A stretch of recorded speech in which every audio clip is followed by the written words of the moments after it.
Bonjour mesdames et messieurs, vous êtes sur 96.2, nous sommes Radio Liban, RFI et Libre Cours à l'heure qu'il est. Avec moi-même Nanette au micro et à la technique, nous serons ensemble jusqu'à 11h. Aujourd'hui on parlera musique de A à Z, mais je ne serai pas seule. Je reçois Layal Chakar, violoniste et compositrice. Je vous propose pour commencer, comme chaque fois qu'on fait une interview portrait, par un morceau de Layal, histoire de commencer à la connaître.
Bonjour Layal Chaker. Bonjour. Je suis ravie de vous recevoir dans les studios de Radio Liban. C'est vraiment l'occasion pour moi de vous attraper au vol, parce que c'est le cas de le dire. Vous n'êtes pas souvent ici, vous venez de temps en temps, mais vous n'habitez pas le Liban. Alors vous vadrouillez de quel côté en ce moment ? Alors en ce moment-là, je suis entre Paris et New York. Je suis de passage ici parce que je viens de me produire avec Silk Road et Yo-Yo-Ma pour le jour d'action de Yo-Yo-Ma il y a quelques jours. Et c'est aussi l'occasion de vous rencontrer, de passer un moment ici. Alors justement, vous étiez aux côtés de Yo-Yo-Ma en tant que violoniste et compositrice. Nous avons joué un morceau à moi à Cascas. Là où nous avons travaillé aussi avec les enfants dans le cadre du programme The Right to Play. Et j'ai bien sûr aussi joué sur les autres morceaux du programme ce jour-là. Alors, on va revenir un tout petit peu aux origines de votre aventure avec la musique, qui est devenue bien plus qu'une aventure aujourd'hui, puisqu'elle est votre vie, j'imagine. Comment ça a commencé pour vous ? Ça a commencé de manière très simple. J'étais bien sûr amoureuse de la musique d'un très jeune âge. Et puis, quand vous dites très jeune âge, c'est quel âge exactement ? 4-5 ans. Ah, quand même. Et vous saviez déjà que ce serait le violon ? En général, ça commence pas par le violon. Non, ça n'a pas commencé par le violon. Effectivement, ça a commencé par le piano. Ouais. Et donc... peut-être il faudrait que je précise que je suis née en France et que nous sommes rentrés au Liban en 96, j'avais 6 ans à l'époque, et qu'à ce moment-là, en cette période-là, j'étais déjà assez imprégnée de musique, de danse aussi, et que Dr Walid Relmi, à l'époque le directeur du Conservatoire national, avait lancé un appel comme quoi il fallait recruter des jeunes musiciens, les futurs musiciens de l'orchestre libanais.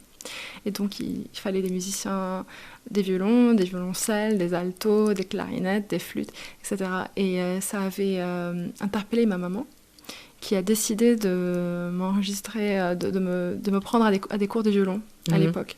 Et donc c'est comme Vous aviez quel âge ? J'avais 8 ans. 8 ans.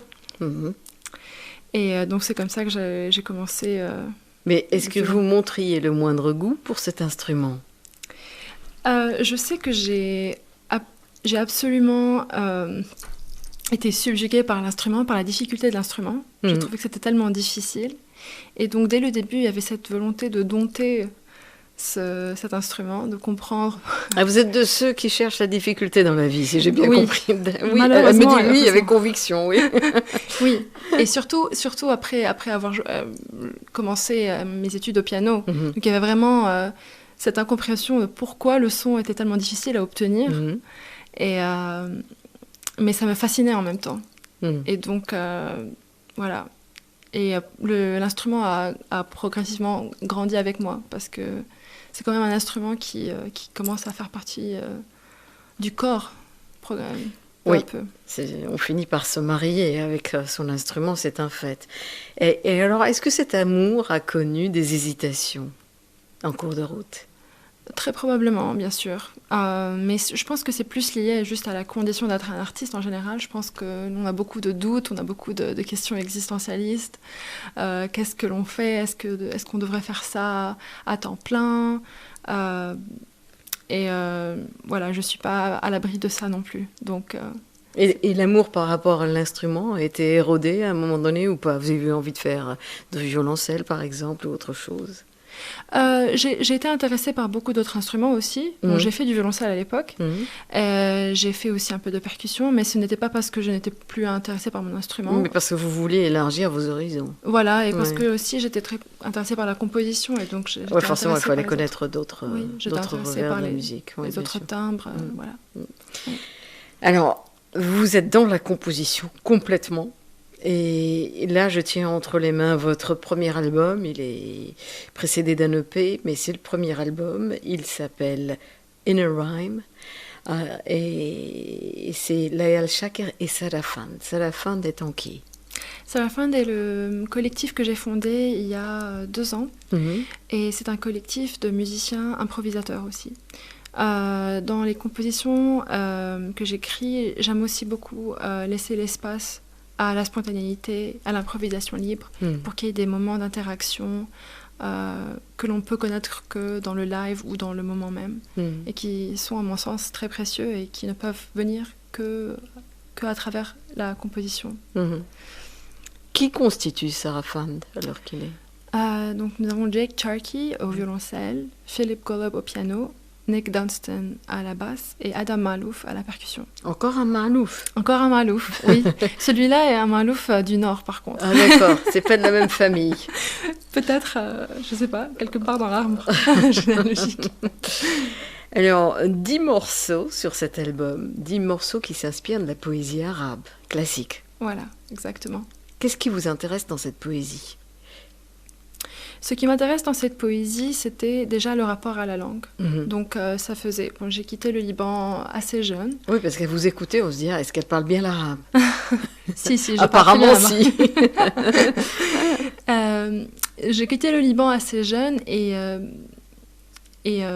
déjà j'avais un clivage entre ma pratique. Bon, j'étais vraiment dans le monde classique, mais il y a quand même une partie de mon identité musicale qui me manquait et vers laquelle je suis revenue petit à petit à travers l'écriture. Ça m'a permis de me reconnecter à cette identité-là.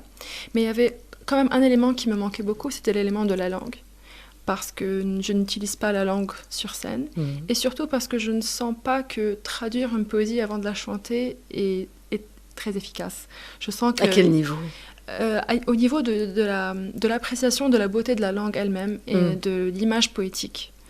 Et à un moment, j'ai vraiment senti le manque de la langue dans ma vie, de la langue arabe. Et pourquoi ? Parce qu'elle est relative à vos racines, tout simplement. Parce que j'aime beaucoup la littérature, parce qu'elle est relative à mes racines, parce que je lis beaucoup, et parce que je suis très attachée à la poésie de manière générale. Je l'ai toujours été. Bon, ça aurait pu être la poésie française, mais là, vous vous êtes tournée vers la littérature arabe, apparemment. Oui, absolument. Qui est très riche une fois qu'on met le pied dedans. Exactement. Mais quand on est francophone, on est rarement lettré en littérature arabe, si j'ose dire. Je pense que la littérature arabe est extrêmement musicale, extrêmement rythmique. Et vous n'avez pas tort du tout. Mais elle n'est pas facile d'accès. Elle n'est pas facile d'accès, mais elle m'a toujours beaucoup fascinée et j'ai toujours bercé dedans, même d'un point de vue familial. Donc j'ai voulu vraiment partager cela et j'ai commencé à me poser ces questions. Où est-ce que la langue a une place dans mon travail ? Est-ce que je peux communiquer la beauté de cette langue et l'amour que j'ai pour cette langue et l'amour que j'ai pour cette poésie à travers ce que je fais. Mais ils sont indissociables quelque part. La musicalité d'une langue qui épouse une composition musicale, ça va de pair, même si c'est pas chanté. Absolument. Et il se fait que, de fait, la poésie et la métrique classique, les 12 mètres de la poésie classique arabe, sont absolument rythmiques. Et l'élément rythmique est très fort. Et j'ai pensé que c'est quand même assez fascinant de penser que la rythmique induit le sens ou le contenu de la poésie, parce que c'est la règle qui prime dans l'écriture de la poésie classique. Et donc j'ai repris ces mètres-là, ces métriques-là, je les ai abstraits de leur sens, et donc je ne travaillais que sur le son de la poésie. Et je suis retombée sur cet art de la suggestion, qui est finalement celui de la musique aussi. Et c'est dans cette abstraction-là que j'ai pu marier les deux. Alors vous êtes très nombreux, les artistes jeunes, si j'ose dire, qui vous intéressez en ce moment à la poésie arabe classique et qui l'intégrait donc dans vos compositions. Vous êtes peut-être la 3e que je reçois et qui m'en parle. Alors dans des secteurs très différents, ça peut être le jazz, là c'est une composition qui se rapproche un peu plus du classique, si j'ose dire, contemporain. Vous êtes d'horizons très divers, mais tous attirés par cette même littérature, cette même poésie classique arabe. Est-ce qu'il y a une raison à tout cela, d'après vous ? Je pense que C'est peut-être quelque part une réponse au questionnement identitaire qui est posé par le siècle d'aujourd'hui. Je pense, oui. Je pense que l'on n'est pas perméable à toutes ces questions Histoire de rappeler que quand même, la civilisation arabe a donné quelque chose au monde, quelque chose de beau, si je peux me permettre. Peut-être cela aussi, oui. Ouais. Peut-être à un niveau inconscient, oui. Ouais. Il y a de cela et il y a de cette revendication, peut-être, très probablement. Ouais. Je l'admets. Mais il y a aussi cet attachement à cette identité, même si l'on ne vit plus dans cette région du monde, ou alors... Oui, parce que le plus drôle, c'est souvent des gens qui ne sont même pas ici, oui, qui sont à l'étranger. Je comprends ça parfaitement, parce que c'est quand même un fil que l'on jette consciemment vers nos racines. C'est un moyen de se rattacher ou de se raccrocher à qui l'on est, et de le partager aussi, de partager ces valeurs-là au public auquel on s'adresse normalement. En tout cas, c'est le moyen le plus efficace de faire parler cette culture. Passer par la musique. Alors vous, la musique, vous l'avez dans le sang et depuis toute jeune, mais vous avez eu la chance de faire des scènes énormes. Hein, je ne sais pas, vous êtes passé par le Mozarteum de Salzbourg, la Philharmonie de Paris, la Philharmonie de Berlin, le Royal Albert Hall, pour n'en citer que quelques-uns. Comment vous vous êtes trouvé à jouer dans les plus grands orchestres du monde comme ça, et très tôt? Eh bien, j'ai eu la grande chance d'intégrer l'orchestre West Eastern Divan, dirigé par Barenboim et créé par Edward Said et Daniel Barenboim. Et j'ai eu beaucoup de chance parce que j'ai été adoptée par cet orchestre à un jeune âge. Et comment ça s'est passé, cette rencontre, justement? C'est de manière assez classique, on va dire. C'est une audition, tout simplement. Ah, vous vous êtes présentée à une audition? Oui, je me suis présentée à une audition parce que j'entendais beaucoup parler de cet orchestre et j'avais beaucoup de curiosité à cet égard-là. Et donc, j'ai voulu intégrer l'orchestre. Et voilà, et donc j'ai fait beaucoup de scènes avec eux, et j'ai aussi eu beaucoup de chance parce que Maestro Barenboim m'avait donné l'opportunité de montrer mes œuvres et mes compositions à différents compositeurs. Et il s'intéressait lui-même à regarder mes compositions, donc ça m'avait vraiment donné beaucoup de courage pour me lancer plus tard dans un fil un peu plus individuel, on va dire. On vous a commandé des compositions également, si je ne m'abuse. Oui. Donc, ça aussi, c'est pas anodin quand même, très tôt. Je pense que c'est très lié au fait que vous je joue à cet orchestre. Ou même le fait, en fait, que je joue mes propres œuvres. Je pense que jusque-là, c'est quand même très attaché au fait que je sois interprète aussi de mes œuvres. Donc, après, là, je suis à un point où on commence à me commanditer des œuvres dans lesquelles je ne suis pas interprète. Donc, par exemple, je viens de finir une pièce pour violon seul pour un violoniste américain qui s'appelle Johnny Gandelsman. Et j'ai des œuvres à venir pour un chor anglais, chor français, quatuor à cordes. Donc, ce sont des choses qui se font par la nature des choses aussi. C'est l'évolution naturelle de ce que je fais, on va dire. Mais jusqu'à maintenant, ça reste aussi très attaché au fait que je sois interprète de ces œuvres-là. Je propose qu'on vous écoute avant de continuer cet entretien avec un autre morceau de ce CD.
Layal Chaker, on vient d'écouter Return to Jaipur. Qu'est-ce que c'est ce retour à Jaipur? Ça aussi, c'est un morceau inspiré d'un poème. Et en l'occurrence, c'est un poème moderne, donc par Badeshah el-Sayyab, qui est un poète irakien, et qui était un des pionniers du vers libre dans la poésie arabe. Donc je travaillais sur on est loin des 12 rythmiques, là. On est loin des 12 rythmiques, oui. Et j'espère que ça transparaît en tout cas, mais j'ai essayé de recréer cette fluidité. C'est très fluide, effectivement. Oui. Ouais. Et c'est un poème qui parle de Jaipur à Basra, donc c'est dans le sud de l'Irak. Badeshah el-Sayyab a connu l'exil durant sa vie adulte. Il est d'ailleurs... il a vécu à Beyrouth et il a beaucoup écrit sur ce Jaipur, sur ce retour. Et ce poème-là parle d'un rêve qu'il a eu, qu'il retournait. Et c'est très beau, c'est très mélancolique et dans la forme elle-même, c'est très avant-gardiste, la manière dont il a écrit ce poème-là. Et donc j'ai travaillé sur ça, j'ai travaillé sur briser la carrure un peu régulière d'une phrase musicale pour qu'elle ait cette fluidité aussi. Et effectivement, vous le rendez bien, mais c'est ça qui vous a intéressé, cette espèce d'audacité du poème? Absolument, oui. Oui. Parce que c'est aussi un aspect, c'est tout autant un aspect de la beauté de la poésie arabe aussi. Oui, qui font forcer des portes, ça c'est sûr, à certains moments. Layal Chaker, vous avez été récompensée plusieurs fois. Vous êtes notamment lauréate du prix Ruth Anderson 2017 en composition, mais pas que.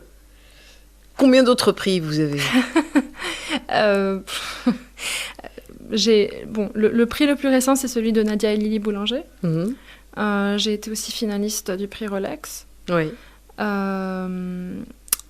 Je sais plus. Ah oui, j'ai aussi reçu le prix Diaphonique pour un projet avec un orchestre baroque à Londres. Et là, c'est aussi récompensé. Quand je dis là, c'est le CD que j'ai en main. Déjà. Ça, bon, oui, il a 1 an d'âge à peu près, c'est ça? Pas encore. Il date depuis janvier. Mais j'ai fini de janvier 2018. Janvier 2019, pardon. Oui. Absolument, oui. Mais j'ai fini d'enregistrer et de mixer l'album il y a exactement 1 an, en fin août 2018. Donc là...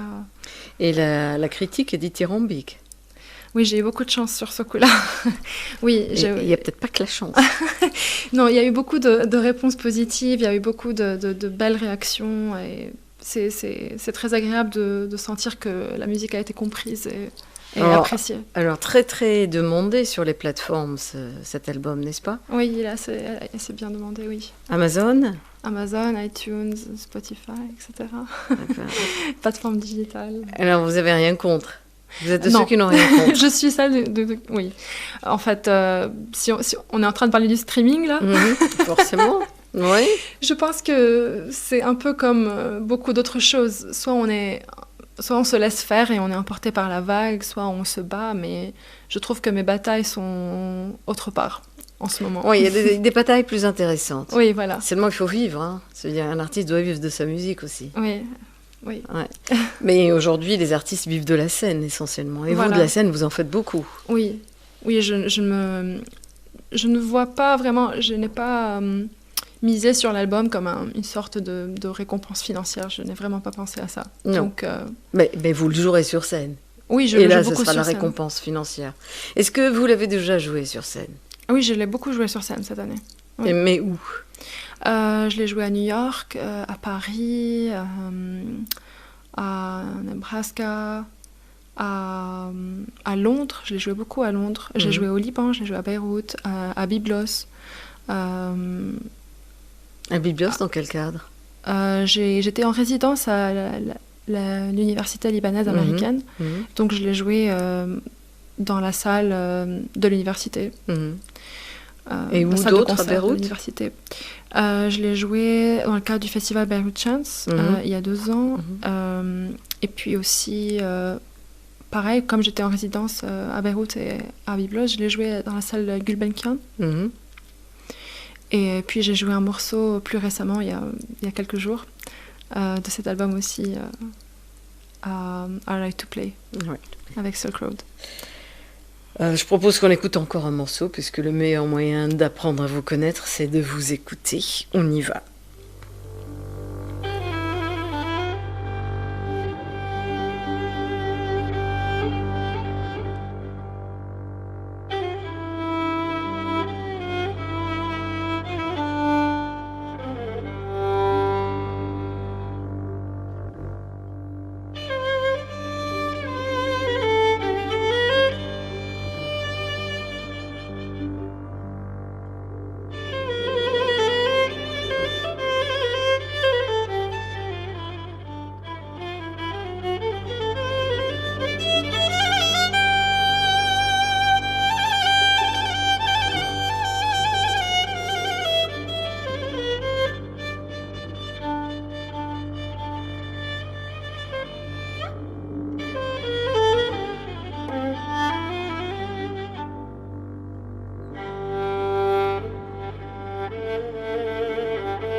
Layal Chaker, on vient d'écouter Mhammas, la suite 1, donc ça c'est un chant traditionnel. Oui, donc Mhammas c'est une suite en 3 mouvements et c'est la partie on va dire un peu plus inspirée de la poésie populaire et des musiques folkloriques on va dire.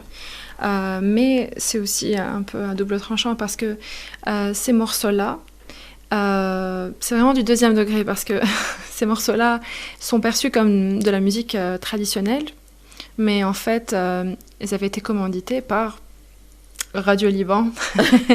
Ouais, c'est vrai. Dans les, je sais pas, dans les années 60, par des compositeurs pour qu'il y ait une sorte d'imitation de ce que serait un chant traditionnel libanais. Et maintenant, il y a beaucoup de chanteuses qui par exemple, chantent un de ces morceaux et qui disent que c'est un morceau du folklore. Mais en fait, il y a des compositeurs avec des noms. Et ce morceau-là avait été écrit par Elia Matni dans le dialecte bédouin. Ah, ouais. Et j'aime beaucoup ce morceau-là et j'avais beaucoup voulu travailler sur ces pièces-là en général. Donc j'ai travaillé sur celui-là. J'ai aussi travaillé sur Yafaj Lamattol, que Mustafa Kreidi a écrit à Nahawand.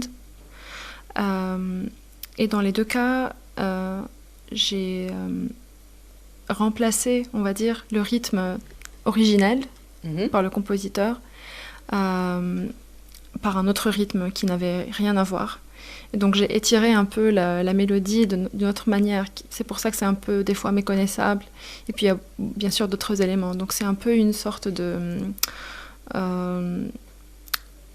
vision personnelle ou d'une... vous ne seriez pas dans la composition autrement. Pardon ? Vous ne seriez pas dans la composition autrement. Oui, je suis en train de juste pas. refaire la chanson, quoi, oui. Si c'était le cas. Alors, qu'est-ce qu'elle raconte, en fait, à la base, cette chanson ? Ça parle d'une jeune fille qui voit un berger passer et qui lui demande s'il n'aurait pas vu son amoureux. Donc, elle parle de cet amoureux comme si c'était une gazelle ou comme si c'était une vision lointaine. Et c'est d'un langage très... Encore une fois, c'est dans un dialecte bédouin et c'est une vision d'une jeune fille très innocente, très simple et très attachante. Et je pense que c'est ce qui a fait que ça a été après adopté comme si c'était un chant folklorique ou traditionnel. Layal Chaker, on a parlé de votre amour pour la poésie arabe et la littérature. Quelles sont vos autres sources d'inspiration ? Et là, je parle peut-être plus de musique que de texte. J'ai beaucoup de sources d'inspiration qui n'ont rien à voir avec ce que vous faites, avec ce que je fais, et puis avec elle aussi, entre elles. Forcément, c'est ça qui fait la richesse d'un artiste. Oui. J'aime beaucoup le jazz. Qui notamment ? J'aime beaucoup le jazz moderne, donc Wayne Shorter, Herbie Hancock. J'écoute aussi beaucoup de musique classique contemporaine, comme des compositeurs comme Karia Sariaho, ou plus un peu le répertoire moderne. J'aime beaucoup Dutilleux. J'aime beaucoup aussi un peu plus les ancêtres, Messiaen, Ravel, Debussy. Donc j'écoute des choses qui n'ont rien à voir l'une avec l'autre. J'aime beaucoup la musique arabe, j'adore la musique arabe. J'écoute beaucoup les classiques, que ce soit dans le répertoire vocal ou dans le répertoire instrumental. Et j'aime beaucoup aussi le répertoire classique turc, ottoman, le rebetiko, donc d'autres traditions du maqam, pas que le vantine. J'aime beaucoup le répertoire maqam irakien aussi. J'aime beaucoup la musique indienne, la musique carnatique, la musique hindustani. Et les musiques mystiques aussi, j'imagine, ça doit vous plaire aussi, non ? Aussi, oui. Pour les rythmes et pour les textures. J'aime beaucoup le radif persan. Mhm. Donc j'ai beaucoup de sources d'inspiration. Vous aimez Alice musicales. Coltrane, par exemple? J'adore, oui. Je m'en doutais un peu. Oui, Bon, oui. Je posais la question au hasard. Oui, oui. Oui. Et lorsque vous composez, est-ce que vous êtes dans un état d'esprit particulier? Vous avez un rituel? Comment vous le faites? Il y a des moments où les choses viennent toutes seules. Mhm. Et c'est vraiment des moments de magie. Mhm. Je pense que c'est aussi magique que si l'on était sur scène. C'est un moment de transe et c'est comme si un peu je me regardais écrire. Mhm. Je n'interfère pas avec le fait d'écrire. Et c'est assez sublime comme état. Mais ce n'est pas toujours le cas. Des fois aussi, c'est quelque chose d'assez méthodique. Je me dis que je veux travailler sur un certain rythme ou adopter une certaine couleur et je veux l'investir de beaucoup de manières différentes. Et là, c'est beaucoup plus, on va dire, technique. Mhm. Des fois aussi, c'est un son qui m'inspire et que je voudrais attraper. Donc, je transcris beaucoup de choses aussi. Je transcris beaucoup de musique qui m'inspire. Je les étudie. Et ça aussi, ça m'aide à écrire par la suite. Donc, il y a beaucoup de manières de faire. Certaines de ces manières sont très naturelles et instinctives. Et certaines de ces manières sont aussi très acquises. Il y a vraiment les deux. Est-ce qu'il y a une sorte de discipline à laquelle vous adonnez? Est-ce que vous dites, bon, il faut que je compose autant, aujourd'hui je vais le faire comme ça? Ou est-ce que la mélodie vient en premier? Ou est-ce que les mots parfois viennent en premier pour inspirer la mélodie? Est-ce qu'il y a un rituel?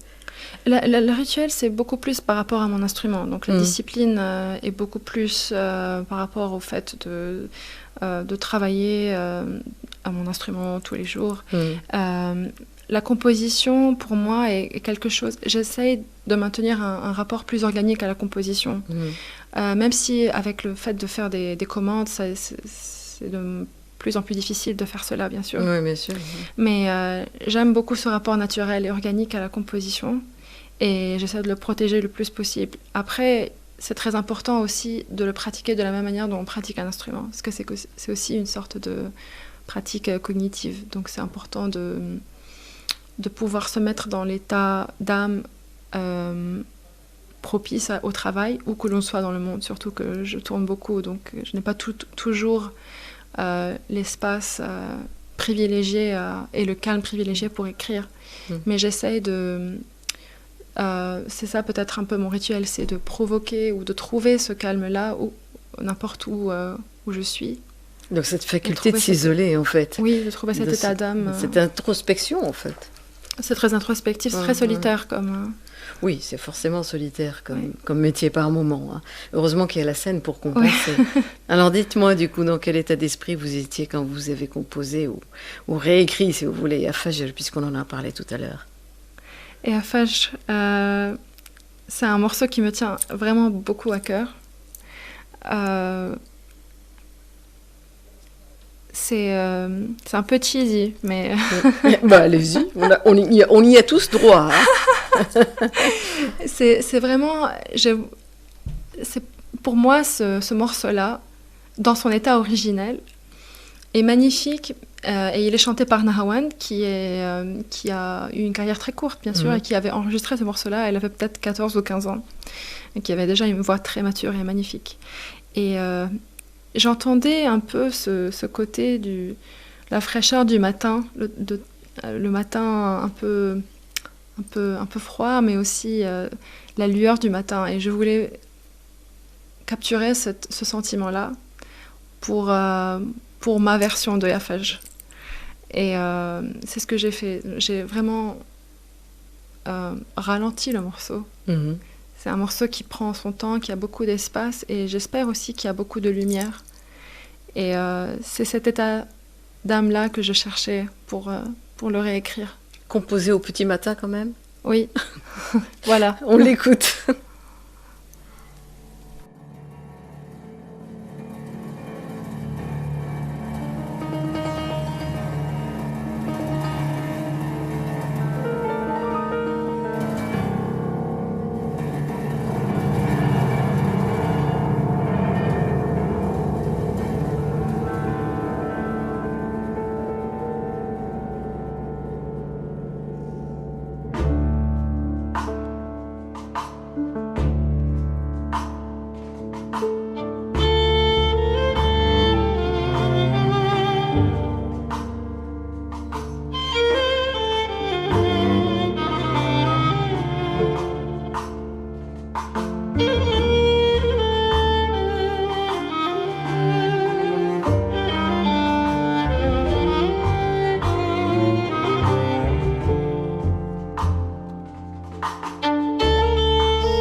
Alors là, c'était Yafajor dont on avait parlé juste avant, Layal Shaker. Vous qui êtes entre New York et Paris, vous appartenez à cette catégorie de bâtisseurs de ponts entre l'Orient et l'Occident. Qu'est-ce qui fascine dans ce son et qui écoute votre musique et pourquoi l'aime-t-on ?